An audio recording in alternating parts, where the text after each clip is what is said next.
I'd like to welcome Lucas Glover and Michael Sims to the interview room here at the Buttefield Bermuda Championship. We've got you in here together because we just wanted to talk about a little bit first about your relationship together and how that started, how long you've known each other, when did you first meet? Let's start with you, Michael. When did you first meet? Myself? 44 years ago. No, we met in Dothan, Alabama, on the driving range at Robert Trent Jones Trails. We were playing in the Future Masters at the same time. We were about 13, 14. Yeah, 13, I think. I think you might have been. How did the friendship sort of start, though? Like, who, did you just bump into each other? I went to go get a bucket of balls, and there was this giant right there. Because I was a little dude.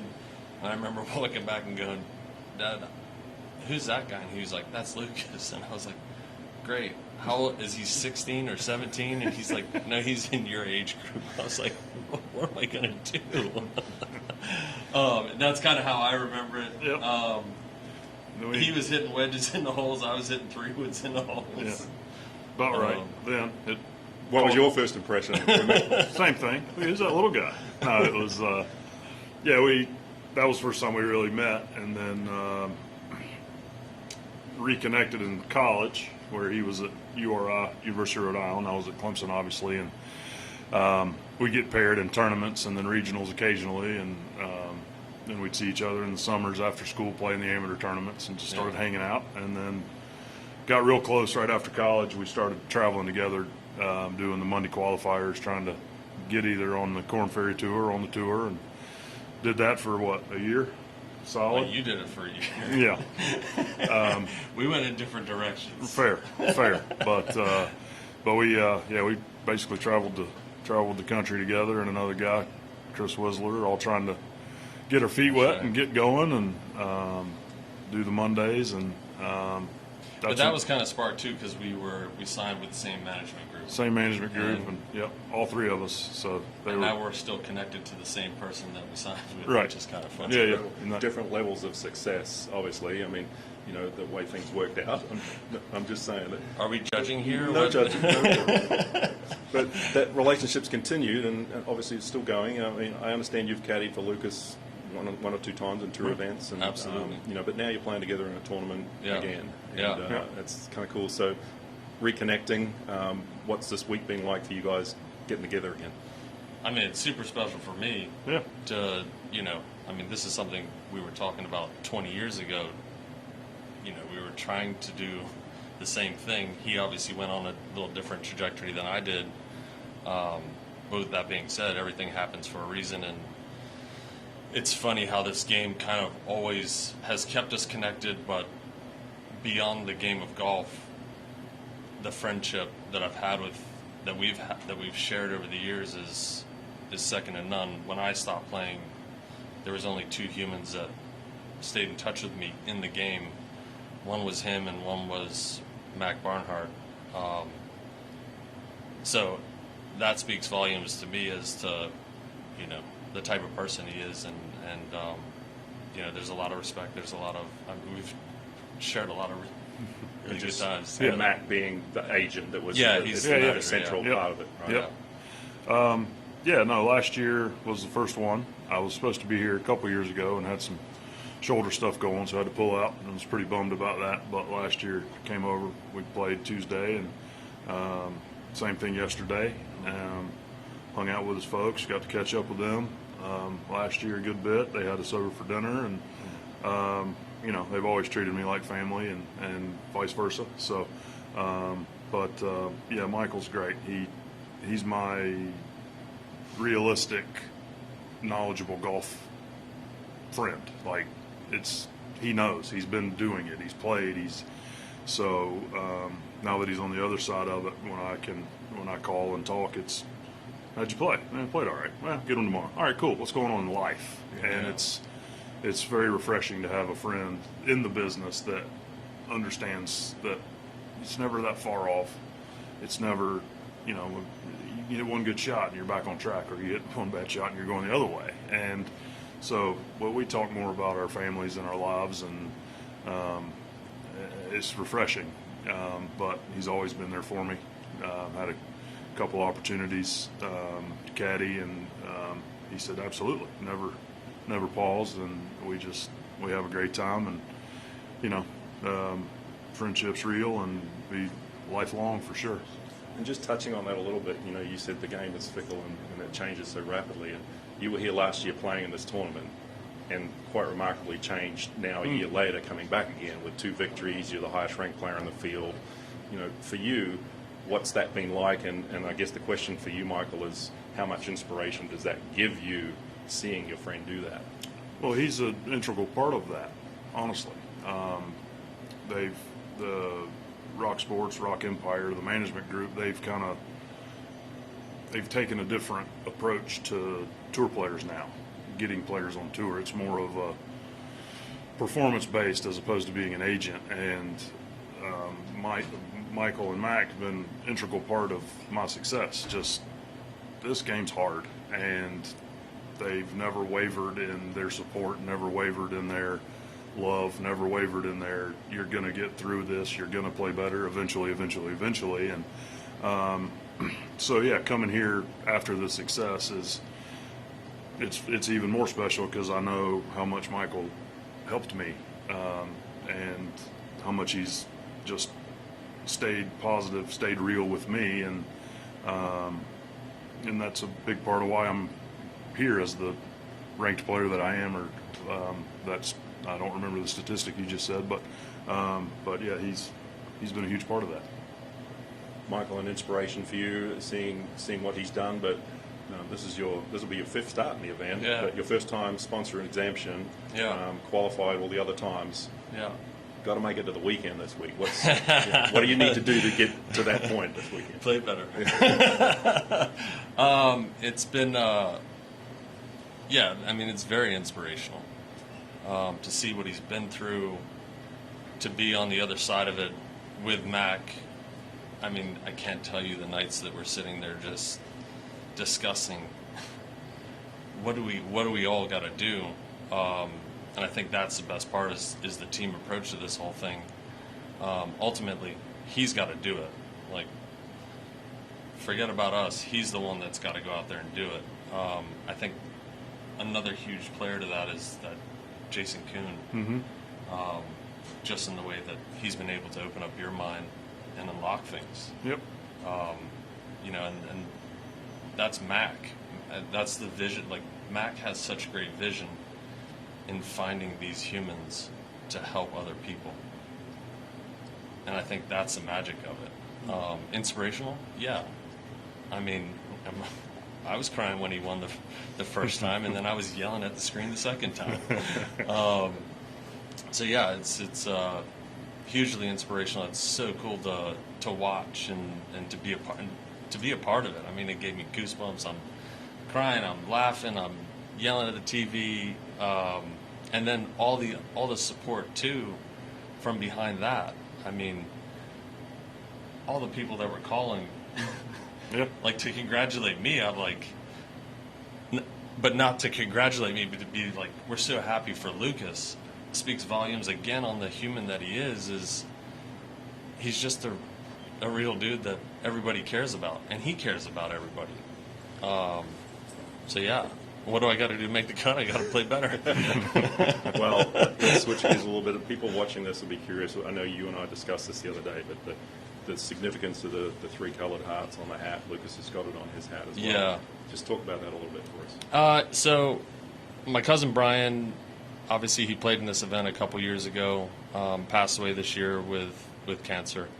And as everybody around here kind of knows, if you were texting with Brian, he always signed off with the triple hearts, red, gold, green, one love.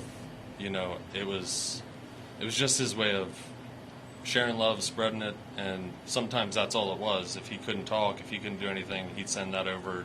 You kind of got the message.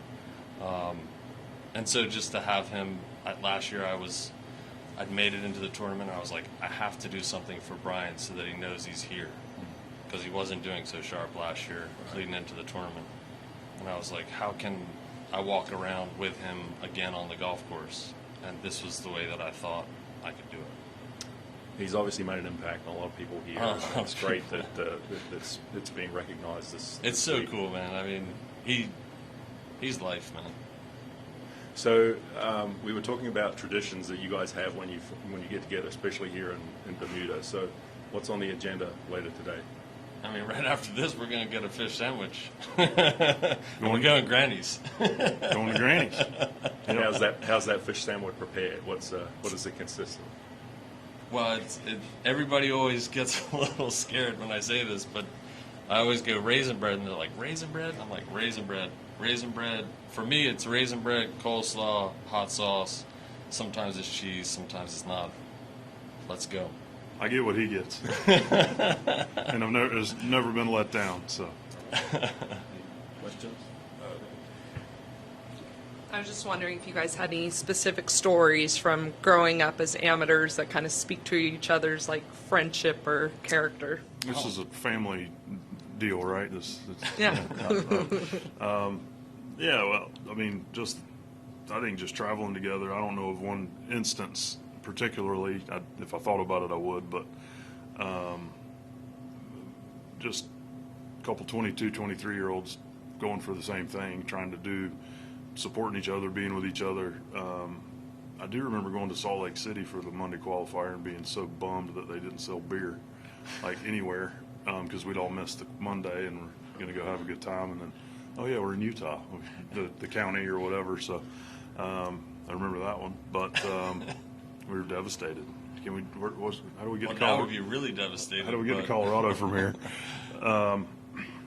But the coolest part about that part of our lives was all going for the same thing and being together, supporting each other, and trying to get there. I don't know if I can share a lot of the things. We can't share a lot of the things that you're asking for right now.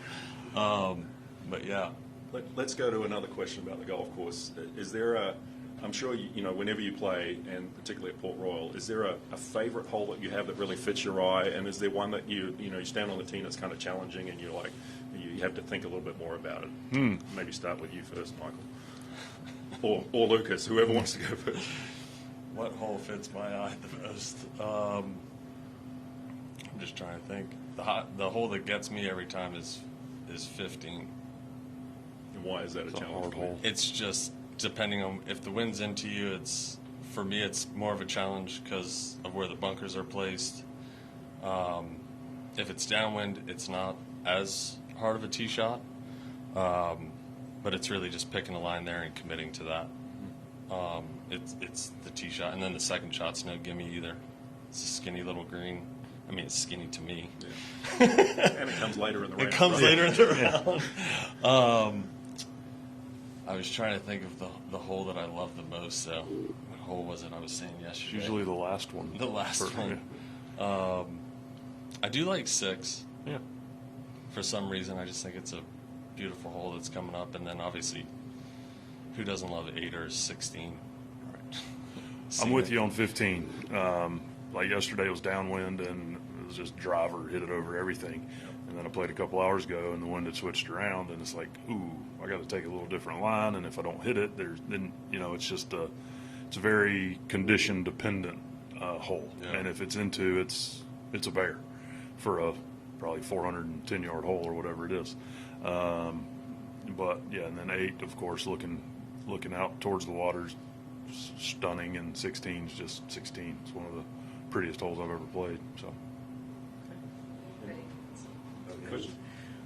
Yeah, well, Michael, you got to be the coolest cat, the coolest golfer I've ever come across. I mean, always unruffled. Sorry, Lucas. It's all right. I'll go over there. Always unruffled, unbothered, mellow. I'm not going to ask how you get into that state of mind. However, Don't worry, I get yeah, but is that the real you? Is it, or is not a facade? How do you maintain that level of composure? Do you want to answer that one? None of us look like how we're feeling. I can assure you. Yeah, Michael's very, very good, cool, composed, but he's burning inside and he wants to play well and make birdies. And but I think I learned a long time ago that it's all right to have it inside. That don't waste the energy on the outside. Mm-hmm. I learned that a long time. Well, Yeah. I learned that a long time ago, like a couple years ago. Yeah. Okay. But now, going to whereby this year you didn't have to qualify, and you talked that it would give you some more preparation time. Yeah. How has that gone, and how have you been prepared, and what is your state of mind coming in this year, not having to race through qualifying and stuff like that? Yeah. Number one, my body feels a lot better, just from doing a little bit of the work that I have been doing out in the States, which has involved caddying in the past, and then coming back here, qualifying, and going and caddying again, and then it's basically a rush for everything. And with the exemption, I've had a couple weeks actually in my own bed, which has been really, really nice. So the body's feeling good. I got to practice a little bit. So I feel good. So it's either going to be great or it's going to be pure hell out there. Right. But that's the way golf is anyway. So, but it feels good. Yeah. So, as one might ask, could this be the year that you play on Saturday? Man, it could be. Why not? Yes. Let's indeed. go. He's playing nice. I played with him yesterday. He's playing well. So Okay. different from Tuesday to Thursday, but he knows Totally that. it is. Yeah, one thing I have for you, Lucas, Mr. Glover, are you at all miffed, a bit ruffled, upset, or maybe inspired and incentivized about the fact that you come in having come off for 2 victories? You're ranked like 50 places higher than Adam Scott, and he's the favorite. I didn't know that, but you did.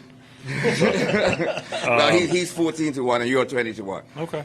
Yeah. Well, Perfect. Adam's been top 50 in the world for about 107 years. So, heck of a player, and I honestly didn't know that. So, no, I'm not ruffled. No, Adam's obviously a great player, and been a great player for 25 years. Yes. Yeah. Yes. Okay. Now, if I'm not mistaken, no Bermudian has ever made the cut in this tournament. And he asked if this is the year. What kind of performance would it take, in terms of numbers, for a Bermudian to make the cut? I haven't even looked. Is the weather supposed to blow tomorrow? Wind dependent, yeah. Yeah. I mean, the cut has ranged from what, like 2 under to 6 under, I think? 5 or 6 under, right? Yeah, I don't know where that's going to sit today and, well, tomorrow and Friday, but if I go and play well, I think I can definitely do it. And the other Bermudians, how are you feeling in terms? I can't speak on their behalf when it comes to that stuff. What? With Oliver being 15, I mean, this is his first event. I'm actually playing with him, so it's going to be fun to watch him go through this. So I'm sure he's going to have a lot of emotions. It's his home golf course. You know, it's there. Do you think that with this pressure lifted from qualifying, that maybe, this can actually add pressure? That's for y'all. I'm not gonna lie. Y'all set all these expectations and everything for everybody, and I can only go do the best I can do, and that's it. I can't do any more than that. And in terms of the recognition that you've gotten this year, how does that make you feel? I mean, it's phenomenal. It's a lot of love in that, and from the staff here that I've known since I was a kid, to home, to friends, family, to the rest of the island. Yeah, I mean, it's incredible. It's incredible. All right. Colin Thompson, Royal Gazette Bermuda. Welcome back, Mr. Glover. Thank you, sir. And Mike, who seems to be spending a lot of time overseas these days. Yeah. Mike, you just spoke about young Oliver. And I think it's wonderful that you guys are going to be in the same pairing tomorrow. Yeah. Has he reached out to you in the lead up, asking for any advice or anything? Because, you've been around this event for quite some time now. He has not. He's got David Ogren, who played on tour and played on the Corn Ferry. I think he played some senior tour stuff. He's got him on the bag. It's his coach. So I think he's leaning on him for a bunch of that experience, which is perfect. again, it's going to be a little different for him, which is what he needs right now. You ticked a lot of other boxes, but one thing, just going back, I remember last year when Brian was with us, and you know, obviously, it said that he's no longer among us, you know, but He's always with us, bro. physically, but has that in any way inspired you to dig even deeper this time around as you go in search of making that cut and beyond? I mean, the answer is I can only do what I can do. Is he an inspiration? Absolutely. I mean, from texting him just like I did, talking to him on the phone and stuff like that. I mean, he exuded life. He shared a lot of love, and it didn't matter if he was hard or anything on you. It all came from a place of love. He wanted the best for everybody around him. So yeah, I mean, he'll forever be there. And as far as your game, you're happy with your form going? Yeah, in? man. Got Shoot. some momentum going? I got some momentum going. Yeah, I've been practicing a little bit. Get ready for tomorrow. We're gonna go. Lucas, what were you doing as a 15-year-old? Can you imagine playing a PGA Tour event as a 15-year-old? No, just dreaming about it at that point. No, it's really cool. I just saw David. Actually, hadn't seen him in years, and I didn't put two and two together at the time until Michael said that. I knew there was a young man in the field. Didn't know David was working with him. That's very cool. But yeah, that'll be special for him. He'll never forget this week as long as he lives, and hope he does great. It's a great story, and there'll be some, like Michael said, there'll be some emotions he's not used to, but at the same time, he don't have any demons either, like us 44 and 45-year-olds. So, no, it's really cool. And I think it's cool Michael gets to play with him too. If he were to come to you and say, "What advice would you give me?" what would you tell him? I would have told him to rest, because it's going to be a race this week. It's going to be a long week, and just to make sure he gets his rest, and just not overdo it Monday, Tuesday, Wednesday. Yeah, one last thing. I asked this of Adam yesterday. You're a veteran of the tour. You have your major winner, your multiple tour titles. You have a family, you're married, have a family, and stuff like that. And I watched the Breeders' Cup the other day, so you got a bunch of stallions, young stallions come chasing you and stuff like that. How do you remain motivated to compete against these guys? Just like they want to beat me, I want to beat them. The cash is great, the money's great, all that stuff, but at the end of the day, there's a trophy that everybody wants to hold up. Don't play for money, play for trophies. And it's been my mindset since I was 10 years old. You just want to beat everybody. I've said for years the coolest feeling on the tour is the week after you win, every one of your peers congratulating you. It's a good feeling, because that 1 week, even if it's only 1 week, that 1 week you were better than everybody. And that's what, that's one of the main things that drives me. I just like to compete, and Michael and I lost dinner to a couple guys yesterday, and it drove me mad, but as it did me, but just in a different way. Right, yeah. It's because you got to pay for it. No, I'm kidding. But just like to compete, and the motivation is for me to stay relevant and to compete with these guys. I got to work extra hard because I'm older and slower and don't hit it as far, and all the obvious things. But my body's holding up, my mind's sharp, and I still like to work at it. So, yeah, it's fun. There's never a time where I've said, I don't really feel like practicing today. I just go see the guy hitting it 25 by me and hitting every par 5 and 2, and I usually go hit wedges. So, so that's the motivation. Just want to compete, want to beat them just like they want to beat me. All right, gentlemen. Appreciate your time. Cool. Thank All righty. Thank y'all. Good luck in the tournament. Enjoy Granny's this afternoon.